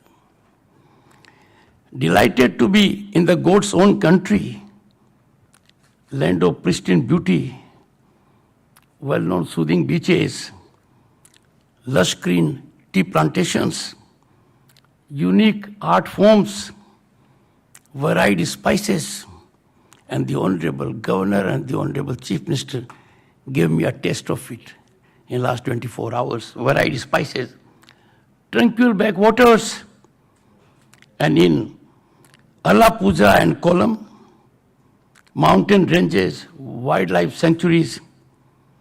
Thekadi is home to country's largest tiger reserve, so declared in 1978. You all are aware, a great effort is being made in the nation, very successfully, by getting our tiger friends from Africa. I can tell you they are doing well. And those that are here are also doing excellently. When I make a reference to Kerala being land, God's own country, I must pay my salutations to Chatampi Swamikal. He worked for emancipation of women, a great Hindu sage and social reformer. Sri Narayan Guru, another reformer, and a strong believer in social equality, which found place in the preamble of our Indian Constitution. Kuria Elias Chiwara, a great man, a social reformer. Wakam Abdul Khader Molvi, a teacher, prolific writer, scholar, freedom fighter. Chitira Thirumal Balarama Verma, a king at that time, could contribute so magnificently with sublimity emanating best of traditions in democracy, which the world is professing at the moment. And I would make particular reference to two former presidents of this country. One, son of the soil, Shri K.R. Narayanji. I had the good fortune and occasion to interact with him when he was a member of Lok Sabha and I was a Union Minister. It was he who inaugurated this building. What an occasion for us. And what a proud moment for me, that one for whom I had enormous respect, I am associated in some measure with Silver Jubilee celebrations and further improvements. APJ Abdul Kalam, the missile man, may not be son of the soil, but he started his journey that shaped India's space research in a small room in this place. My salutations to all of them.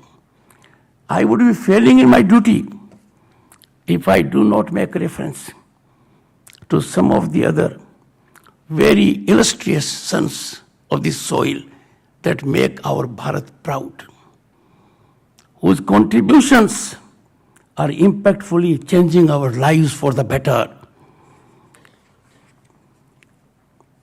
I would say Padma Swami temple was built by the king, and that king, Marthand Verma, goes down in history for giving us such a temple. EMS Nambudripad, he created global history by becoming the first elected chief minister of a communist party that sent ripples across the globe. As a senior advocate and having been in constitutional position, EMS, as popularly he was known, also faced the constitutional brunt for the first time of Article 356. And that was done at a time when a prime minister was in seat and a future prime minister was heading the organization. I learned how people are enthused with Mammootty, with Mohanlal. They are impressed greatly. I have seen myself on my visits to Middle East and elsewhere. Padam Shri M.A. Yusuf Ali is generating positive vibes. I've seen it myself. Padam Bhushan, Yesudas, the musician, who does not know him? And ladies and gentlemen, hold your breath. We have a nominated member from your state in Rajya Sabha, P.T. Usha. And she is on the panel of vice chairman. Queen of Indian track and field. I would make it a point next time to visit her village so that I know what is there in Paili so special that she has made the entire nation proud. Ladies and gentlemen, if we go a little further, when I became a minister, Chaudhry Devilal was Deputy Prime Minister, a man who believed in farm development. I was Parliamentary Affairs Minister at the junior level of governance of more than a dozen parties. Had the good fortune to be associated with all of you. Suddenly I was directed that we'll be meeting a great man who will tell us what agriculture is, what growth it can generate, along with 3 other distinguished members of parliament drawn from rural background like me. We had Dr. Varghese Kurian, the milkman. He is making us proud. We had Mr. Sridharan, the metro man, And who can forget the great contributions, which is giving us a big mileage now. India's research in space has gone to the next generation. Only a few months back, Indian Space Organization had the good fortune to put in the orbit satellites of leading countries.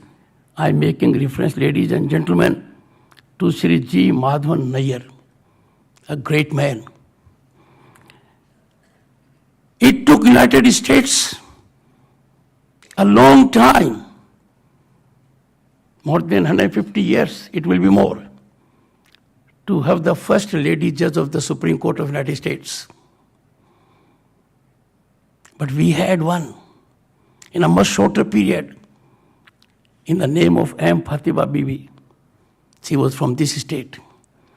The first woman to be judge of the Supreme Court, and thereafter the situation has been positively on the rise.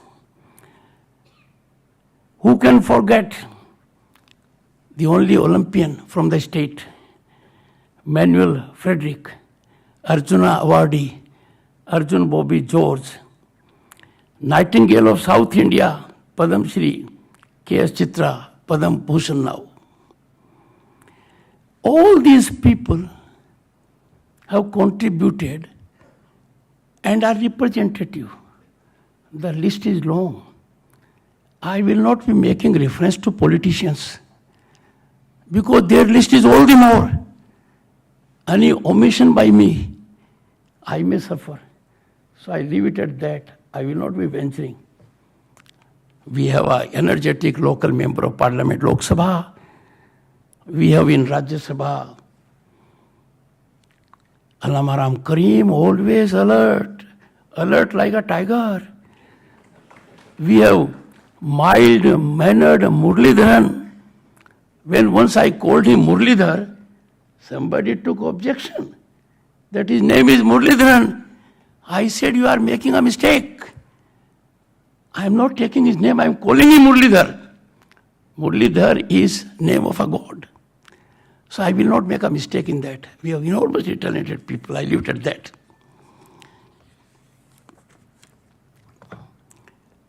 Ladies and gentlemen, I landed yesterday and straightway went to Padma Swami temple. He spent more than an hour, prayed for the state and the nation, for larger humanity. Every second I spent there is indelibly imprinted in my mind and heart. What a great thing. You get a different feeling. And Providence, as it say, it is located, situated in Kerala. I was blessed.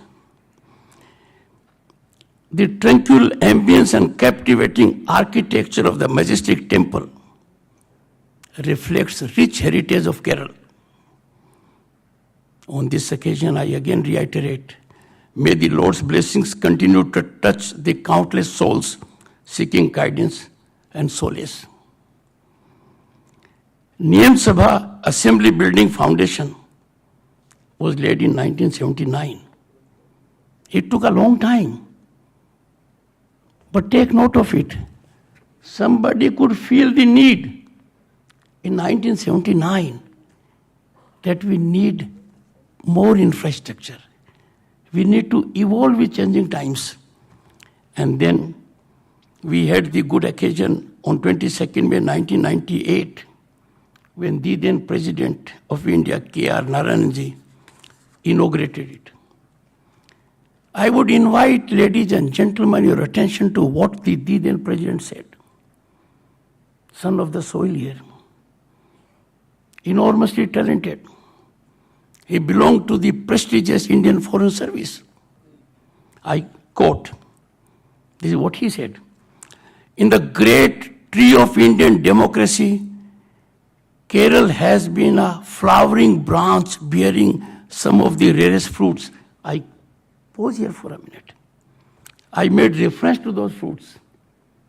Innovative legislation, serving larger public cause. So he said so. He goes on to say, I say this not out of bias for my own home state. And then look at the honesty of the man, what he says further. A bias that I readily acknowledge. I say so because democracy was inherent in the thought and culture of Kerala, despite many anti-democratic features that are crept into that deformed its society. The idea of freedom and unity, he goes on to add, which is the soul of democracy, undoubtedly it is, was instinct in philosophy of sanskara as it was in Upanishad's iron court. On this occasion, I urge you all to go through every word that has been spoken by K.R. Naranji. He was born in the state. He considered his bias, but what he reflected was full of objectivity, far-sightedness. Democracy cannot blossom. Democracy cannot prosper unless there is inclusive growth, something which has been emphasized by these speakers.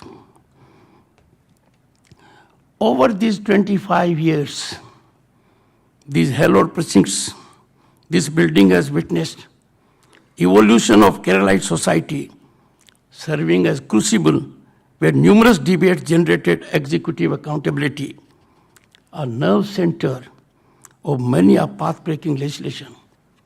Reference has been made to this by the Honorable Speaker, and elaborately I could make out, though I was not fluent in language, by the discourse of the Honorable Chief Minister, and crystallized icing on the cake, cherry on the cake, by the Honorable Governor.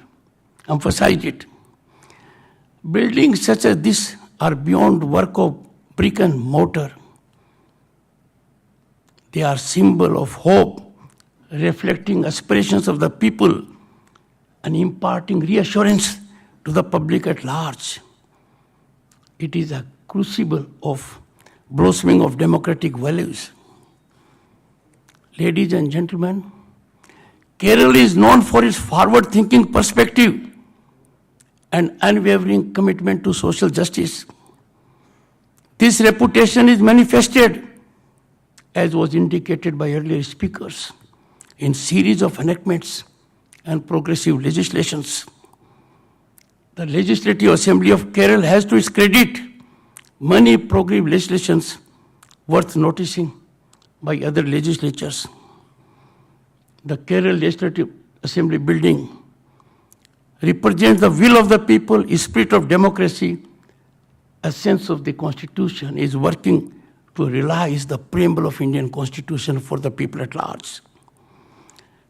I firmly believe that in the years to come, this building will continue to be happening theatre, representing and fructifying ever-growing aspirations of people of Kerala, while further fortifying the democratic ideals enshrined in the Constitution of India. We are living in times that are changing every moment, and that every moment is a challenge to legislature. Legislatures to come at a level. Let me divert slightly. Artificial intelligence. We all were captivated by it. We were enthused by it. And suddenly there is a moment, go slow. Everyone is talking about it. Regulation has to emanate from such theatres where I am at the moment. It is gratifying and very satisfying to learn that each tenure of the Assembly, more than 100 legislations have been passed. Friends, passing a legislation is not a mechanical job. Passing a legislation means you are thoughtfully involved. What you give to the people at large, there has to be convergence of various ideas. And in that context, I can reflect to the credit of this Assembly, their committee system is appreciated extensively.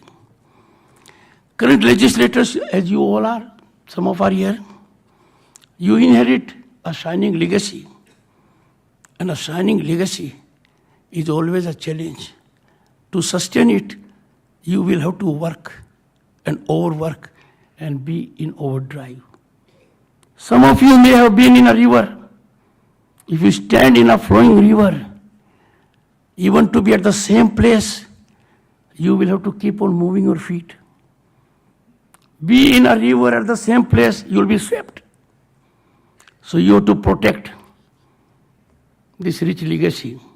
You share with your predecessors fundamental role in making laws for continually changing societal platform, anticipating need of the society and giving it what is contemporaneous need of the times. Friends, this occasion also provides us with a rare opportunity to reflect, to think within the challenges that are there to democratic spirit. This iconic institution has to come up to that level. It is aptly called യമസഭ, and this word is understood all over. Name is a common expression in any language, so is sabha. It's a fine complex, I could make out. Facilities are great. Architecture is unique. A sense of democracy, friends, lies. If you have to define democracy, if you have to give one definition that is acceptable globally, a sense of democracy lies in prevalence of the ordainment of the people, reflected through legitimized platform like assemblies, parliament. This is the essence of democracy. In any democracy of any form, without hesitation, I can assert before you, parliamentary sovereignty is inviolable. Parliamentary sovereignty is not optional. Parliamentary sovereignty is inalienable facet of any democratic governance. Without parliamentary sovereignty, democracy has no meaning. And everyone who is in legislature and parliament is under oath to abide by it. Let me go to the national mood. Nation justifiably expects from parliament and legislatures to take decisive directional lead in reaffirming and announcing the core values of the Republic and set up traditions of parliamentary democracy exemplifying highest deliberative, emulative standards. I mean it categorically. If the conduct displayed in parliament and legislatures is not worth emulation, there is something wanting, something seriously lacking, and that must catalyze thinking in our minds. Today we are in Amrit Kal, and the greatest opportunity and challenge of Amrit Kal is that we are laying foundations today of Bharat will be, what Bharat will be in 2047 when it celebrates centenary of its independence. Effective and productive legislature functioning is the safest guarantee to blossoming and preserving democratic values and holding executive accountable. No one disagrees. If there is no effective functioning of legislature or parliament, the government of the day is always happy and delighted. So is the bureaucracy. The ultimate weapon of the people to hold government accountable, those who administer us accountable, is to have vibrantly functioning legislatures and parliament. Ladies and gentlemen, we are a country with great civilizational ethos. On this momentous issue, we can draw motivation, inspiration, guidance from our Constituent Assembly. The Constituent Assembly deliberated making of the Constitution for 3 years. They faced very divisive issues, contentious issues.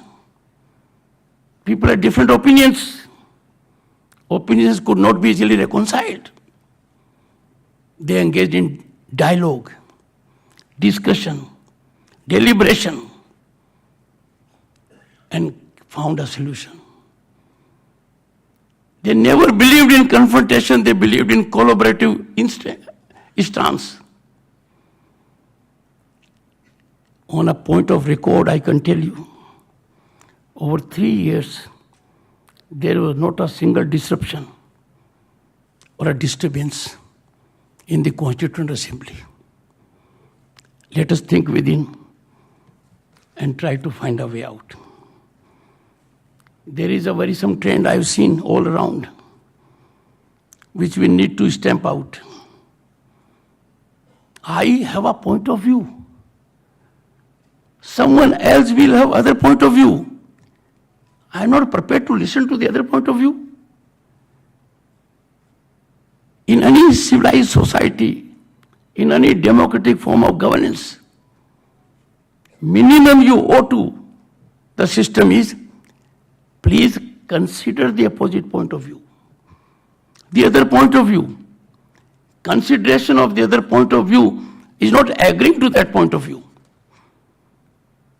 And experience shows, more often than not, the other point of view may be the correct point of view. I want to suggest to you and plead with you, develop a culture. A point of view will not be rejected at drop of a hat. Consider it. It is your option to agree or not to agree. But if we take a rigid stand that we will not consider the other point of view, that will not be the true democratic spirit.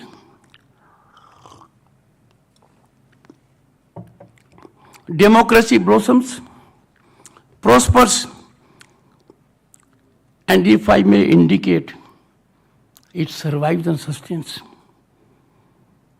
on there being unqualified reception, consideration of the other point of view.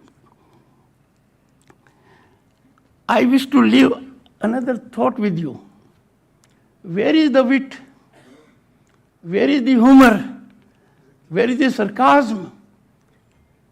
And where is the ridicule, positive ridicule, which used to be there in parliament, in legislatures? It is missing. It has to be explosion of talent, wit, humor, ideas, innovations. When I reflect and go through the anecdotes,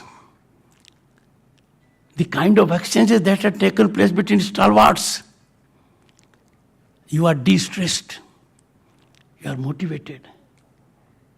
It has disappeared. Sir, I plead with you, revive. शेर भी होना चाहिए, शायरी भी होना चाहिए. You must reveal your mind. I'm sure you will take care of it. Ours is a large democratic nation, unmatched in its diversity anywhere on the planet.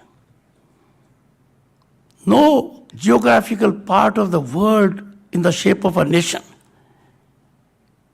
can claim to be so diversified and rich as our country. And this has to be our shared joy. I don't belong to Kerala, but my last 24 hours, I have been on top of the world, getting surcharged, energized, coming to know a place which is so rich, coming to know its culture and history, contribution of its human resource for global welfare. I would make another suggestion apart from getting wit, humor, and sarcasm on the plate. And that is, not all issues in democracy are looked through political prism. We have to take off our political glasses sometimes when the issues are concerning the nation. National interest has to be the ultimate primacy. We as a nation have to rise like a plateau together. There are several areas in which Kerala is far ahead. It has to share. Similarly, it has to get from other states also. But when it comes to the nation, non-negotiable, non-compromising, non-optional commitment, unqualified commitment to the growth of the nation is required. Ladies and gentlemen, legislators in particular, I leave a thought with you. Can we weaponize as a political strategy disruption and disturbance of the House? I can tell you, there is widespread anguish, pain by the people, students, young people. Why Parliament and legislatures are not debating? Why they are not discussing? Why we are spending crores of rupees only for disturbance? I preside Rajya Sabha. Each member of the Rajya Sabha is very talented. They bring on the table huge experience. They need to immobilize their remote controls so that they contribute maximum in Rajya Sabha, maximum in Parliament, maximum in legislature. It is particularly for the presiding officers, the Honorable Speaker is here, and leaders of the House to create a scenario where they don't scratch the surface. Scratching the surface is not the strategy these days. Dive deep, analyze the malaise, create a national consensus. The temples of democracy will be used for deliberation, debate, dialogue, discussion. Trust me, democracy will be threatened if these temples of democracy do not do their job. Then the job will be done somewhere else. Another aspect, we have in the country constitutional authorities. Constitutional authorities have to exemplify their conduct that inspires confidence in the people. They will have to exhibit a conduct that is not a public stance. They will have to exhibit a conduct of propriety, dignity, and decorum. Our institutions are functioning well. We have the world's most vibrant democratic nation. Our democracy, my dear friends, is working at the village level, constitutionally, at the municipal level, constitutionally, at the state level, at the central level. No country in the world can lay such a claim. Our judiciary is doing an excellent job. Our constitutional institutions, election commission and the like, are having global appreciation. I was in the United Kingdom, more than 20 parliamentarians met me. They wanted countries of the world to emulate handling of elections by the Election Commission of India. I have seen judges from outside in salutation to Indian judiciary. Where on the planet you can get a judiciary where you can knock the door immediately and get relief if you deserve one? Let us not run down our institutions. Our institutions are evolved over decades. We can't suffer taint on them. We can't allow anyone to tarnish them. Our institutions are our mother. We can have a view, but urge to take on institutions is not appropriate. I'm sure you'll bear in that mind.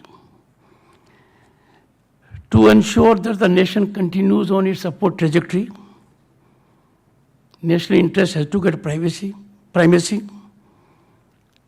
But let me tell you, friends, what is happening in the world at the moment. Contemporaneous global scenario. In last few years, the governments at the center and states have taken number of initiatives and policies that have created an ecosystem that you can fully exploit your talent and potential. The result of this is that in September 2022, less than a year ago, India had the good fortune to be the 5th largest economy of the planet. A decade ago, we were at number 11. From number 11, we came to number 5. And there was icing on the cake. We overtook whom? Our erstwhile colonial rulers. By turn of the decade, India will be the 3rd largest economy. And I have no doubt, the way we are going, the kind of inclusive growth we are promoting, in 2047, when Bharat will be celebrating centenary of its independence, we will be a global leader, acknowledged. On this occasion, therefore, I would say, when Bharat is on the rise as never before, the rise is unstoppable. The growth is on incremental trajectory. Let us all be proud Indians and take pride in our accomplishments. I have seen for myself amazing response of people to the contribution our diaspora is making. People of Kerala were singled out when I was there in Dubai, when I was there in Qatar. They have huge infrastructure. They appreciated Indian skill, Indian genius, Indian contribution. They are making us proud wherever we go. Friends, your state has commendably done in digital work. Honorable Chief Minister indicated to me. Let me share with you a figure which I shared in London when I had gone to attend the coronation of Charles III.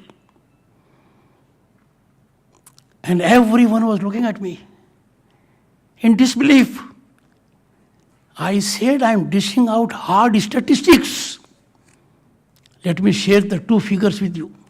1, in 2022, and this is official record, undisputed. In 2022, India registered digital payment transactions amounting to US$ 1.5 trillion. A great achievement. This 1.5 trillion US$ transaction in digital terms was 4 times the combined transaction of US, UK, France and Germany. Could we have imagined something better? All these US, UK, France, Germany together, multiply by 4, still we beat them. Come to the other aspect. The world evaluated it and recognized a digital development International Monetary Fund, where a daughter of this state is holding a very critical, important position, Geeta Gopinath. The world is proud of her contribution. That body said, I quote, India is possessed of world-class public infrastructure, serving as a model for other nations undergoing digital transformation. Track record of your state is excellent on this count. Another figure which I shared with the people in the world, and they said, is this happening? I said, it's a ground reality. 1, India has over 700 million internet users. Per capita mobile data consumption last year exceeded such consumption in the US, in China, and taken together. Put the data consumption of China and US together, we were more than that. What is happening on the ground is amazing. I'm saying so because I'm here 25 years. This premise has been used to change the society for the better, giving landmark legislations, path-breaking ideas have seen, innovation was there, result is being felt. There is no pilferage these days when money has to go from state government or central government to the beneficiary. We never thought of it. Jan-Dhan accounts, Aadhaar number, mobile telephony. I know as a farmer, if 2.25 lakh crores, 2.25 lakh crores could go to 11 crore farmers, I am not on the money. I am on the mechanism that all those 11 crore farmers had accounts. They could get the money direct. What a development we are proud of it. Gratifying to note that with one of the highest internet penetrations amongst the states, I'm talking, Honorable Chief Minister, about your state. Your penetration in this area is one of the highest in the country. You therefore know the impact of it. Creation of technology parks, electronic cities. Kerala is in forefront to harness the potential of the people at large. And I'm sure it will continue to do so. The state's quality human resource, combined with this progressive culture, I'm sure it will be scripting a new history of inclusive growth. And that will happen. The Government of India has launched the Digital India program in the year 2015 for digital infrastructure empowerment. I pause here for a moment. Just imagine for a moment if India had not launched this program. Imagine for a moment. Things would have gone the wrong way. There would have been no occasion to send money direct. The middleman would have been there. Human interfacing would have been there. And we would not have faced the COVID the way we did. This is a great development. Ladies and gentlemen, I take great pride in sharing with you that the Kerala diaspora in the Middle East, North America, Oceania have contributed immensely to the state's gross domestic product through their remittance, which is one of the highest in the country. Another aspect, our constitution provides freedom of speech to everyone. But there is greater freedom of speech given to the legislators and parliamentarians. If they say something in the parliament or legislature, ordinary citizen cannot take them to court. There can be no defamation, no civil case, no criminal case. A great opportunity, a great privilege. I firmly believe this is with heavy responsibility. There cannot be trading of false informations. There cannot be free fall of information. There to be deep sense of accountability. I am working on it. I plead with these speakers. They must seriously think about it. If you have a point, you can back it with facts, say it on the floor. You just can't make a loose remark of fact and ruin reputation of the people or run down the country. I'm sure this is an issue where there will be healthy debate so that we move forward. Friends, we are at critical juncture of the history. And I say so because it is for the first time the world is looking at India. The world awaits our voice. Ukraine is one war where everyone has looked at us and others. India's policies are dictated now by national interest. And the world waits to see what will be India's response. I am extremely pleased to share with you that the central government and state governments are marching ahead in tandem and togetherness on most issues, generating wholesome ecosystem to ensure enduring welfare and empowerment of the people which is taking place. Time for all constitutional entities, this is my prayer to all. We must coalesce. We must come together. We must work in tandem. We must have collaborative stance. We must not be in confrontational mode. We must work towards realization of preamble of the Indian Constitution, inclusive growth. And then I can tell you, there will be absolute geometric growth of the nation, which already is taking place. I conclude by expressing deep sense of gratitude to the Honorable Chief Minister and the Honorable Speaker for affording me this great opportunity to share some of my ideas with the enlightened people of state of Kerala. I know everyone present here is a nerve center and epicenter, and the ideas will have far-reaching consequences for the better and betterment of humanity. And that is why, on this occasion when India is heading G20, the motto is One Earth. That is a sense of our age-old civilization ethos. Once again, thank you for your patience. Thank you. May I once again request all of you to rise for the national anthem.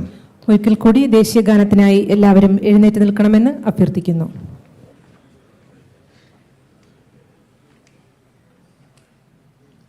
Jana Gana Mana अधिनायक जय हे भारत भाग्य विधाता पंजाब सिंध गुजरात मराठा द्राविड उत्कल वंगा विंध्य हिमाचल यमुना गंगा उच्छल जलधि तरंगा तव शुभ नामे जागे तव शुभ आशीष मागे गाहे तव जय गाथा जनगण मंगलदायक जय हे भारत भाग्य विधाता जय हे जय हे जय हे जय जय जय जय हे.